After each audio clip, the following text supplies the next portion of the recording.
Le Golfe, on le sait, est accidentogène, avec des routes qui ne sont pas forcément adaptées. Qu'est-ce qu'on peut faire?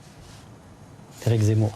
Écoutez, moi, je pense que c'est très compliqué de régler cette question parce que d'un côté, il y a des accidents, vous avez raison, mais il y a aussi, vous dites que ça a doublé, mais il y a aussi de plus en plus de gens dans le Var.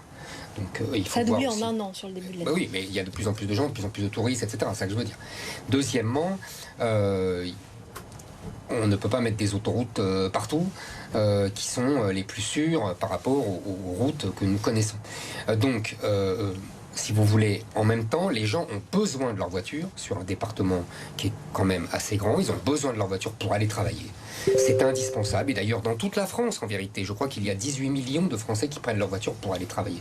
Donc, on ne peut pas enlever la voiture. On n'est pas à Paris ou à Bordeaux où on a des maires qui font une politique anti-voiture, etc. Sauf si on développe un peu les transports en commun en prenant des mesures. Les transports en commun dans un département ou dans une circonscription comme la 4e du Var, c'est un peu difficile. On peut faire mieux quand même. On peut quand faire même. de métro quand même. Ah oui, on peut faire mieux, oui, bien sûr. Donc je pense qu'au contraire, il faut arrêter de s'en prendre aux automobilistes. Donc pas plus de contrôle. Non, mais on peut faire des contrôles. Il faut arrêter simplement de les harceler.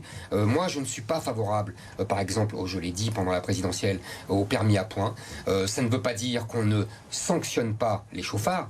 Ça veut dire simplement qu'on ne fait pas peser une épée de Damoclès sur 90% des conducteurs qui, en vérité, perdent des points pour des babioles et qui ne sont pas du tout des chauffards. En revanche, être très sévère, quitte à retirer le permis à des gens qui sont vraiment des chauffards. Vous voyez. Mais je pense qu'il faut arrêter de considérer l'automobiliste, comme une vache à lait fiscale, et 2, comme un empêcheur de vivre à l'air pur.